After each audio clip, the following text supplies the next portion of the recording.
नमस्कार, मैं प्रभाकर निराला, L24 news में आपका स्वागत है। पूर्वी चंपारण के मोतिहारी में राजद नेता सैयद फैसल अली ने शहर के एक निजी होटल में प्रेस वार्ता कर कहा कि केवल वर्चुअल मोड में चुनाव कराना गलत होगा, जिसको लेकर आरजेडी और अन्य पार्टियों ने चुनाव आयोग को लिख कर दिया है।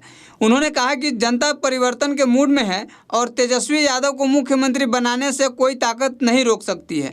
बता दें कि आरजेडी नेता ने जिले के मधुबन, चिरैया और ढाका विधानसभा क्षेत्रों में जनसंपर्क अभियान शुरू कर दी है। ये तीनों विधानसभा क्षेत्र शिवहर लोकसभा क्षेत्र में आते हैं। वर्चुअल मोड को लेकर राजद नेता सैयद फैसल अली ने क्या कहा, आप खुद सुनिए। कहना चाहूँगा कि आज मैं जब अपने संसदीय क्षेत्र का दौरा कर रहा हूँ तो मुझे बिल्कुल बदलाव दिख रहा है। जिस तरह से अभी मैं मधुबन से गुजर रहा था, मधुबन में एक राज्य सरकार के मंत्री का वो क्षेत्र है, जिस तरह से वहाँ नारेबाजी हो रही थी, जिस तरह से लोगों में उमंग और उत्साह दिख रहा था, वो इस बात को दर्शा रहा था कि जो दूसरा खेमा है वो नर्वस है, जो दूसरा खेमा है वो भगदड़ मची हुई है। और ये स्थिति सिर्फ मधुबन में नहीं है, स्थिति मैंने शिवहर में भी देखी है, स्थिति मैंने चिरैया में भी देखी, यही स्थिति ढाका में भी है। तो जाहिर सी बात है कि हमारा जो विपक्ष है उसका पाँव उखड़ चुका है, और जब पाँव उखड़ा है और हम लोग बहुत तेज़ी से सत्ता की ओर बढ़ रहे हैं। पूरे बिहार में जो बाढ़ से और कोरोना से ग्रस्त है, त्राहिमाम कर रहा है, उसमें सरकार नाम की कोई चीज़ पूरे बिहार में नहीं दिख रही। आप देखिए किस तरह से महिलाओं के साथ बलात्कार हो रहा है, किस तरह से अपराध बढ़ता चला जा रहा है, किस तरह से बिहार की जो आर्थिक स्थिति है एकदम नष्ट नाबूद हो गई है। जो वादे किए गए थे नीतीश कुमार की सरकार की तरफ से, जब उनकी बहुत खुद हुई प्रवासी मजदूरों को लेकर के कि उनका पुनर्वास किया जाएगा, वो पूरा खोखला वादा निकला। 20 लाख करोड़ का जो वादा मोदी सरकार ने केंद्र में किया था, आप लोगों से मैं पूछता हूँ, कभी किसी ने इसको जानने का प्रयास किया कि वो उसमें से कोई पैकेज मजदूरों तक पहुँचा या नहीं पहुँचा? कुछ नहीं पहुँचा। उसके बाद नॉर्थ बिहार की बात करें तो बाढ़ से ग्रस्त है। बाढ़ में भी हम देख रहे थे कहीं भी कोई भी राहत सामग्री नहीं पहुंच पाई है। ऐसा हद हुआ है कि जो मलाह हैं, जो नाविक हैं, वो बता रहे हैं कि उनको पिछले बाढ़ में जो पैसा मिलना था वो आज तक नहीं मिल पाया। तो ये स्थिति है सरकार की। सरकार एक बात से चलती है, अपनी नीतियों से चलती है, अपने अनुशासन से, अपने प्रशासन से चलती है। वो सब नाबूद हो गया है और नौकरशाही चरम पे है। करप्शन और बर्बादी इस सरकार का हिस्सा है। 15 साल की अगर कोई उपलब्धि है नीतीश सरकार की तो वो 55 घोटाले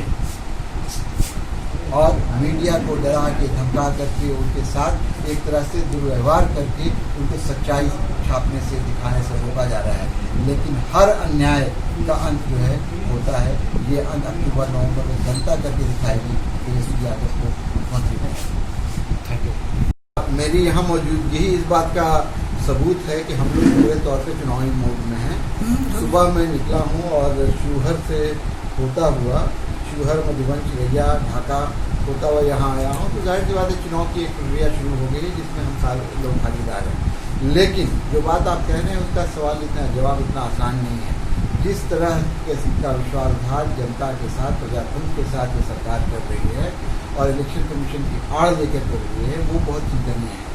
अभी जब स्थिति है कि लोगों को जान बचानी है या सरकार बनानी है, तो हमारा मत ये था, हमारे दल का मत ये था कि अभी हम लोगों को जनता की जान माल के हित की रक्षा करनी चाहिए थी और चुनाव थोड़ा आगे बढ़ाया जा सकता था। लेकिन उसमें चुनाव आयोग ने कहा कि नहीं, ये संभव नहीं है, चुनाव समय पे होगा।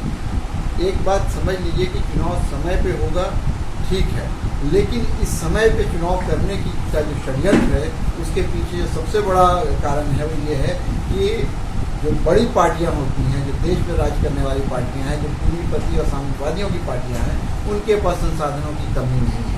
और जब उनके पास संसाधनों की कमी नहीं है तो वो वर्चुअल मोड में और वर्चुअल तरीके से ज़्यादा आसानी से प्रचार प्रसार कर सकते हैं। लेकिन जो रीजनल पार्टी है, जो छोटी पार्टियाँ हैं, उनको इसमें दिक्कत आएगी।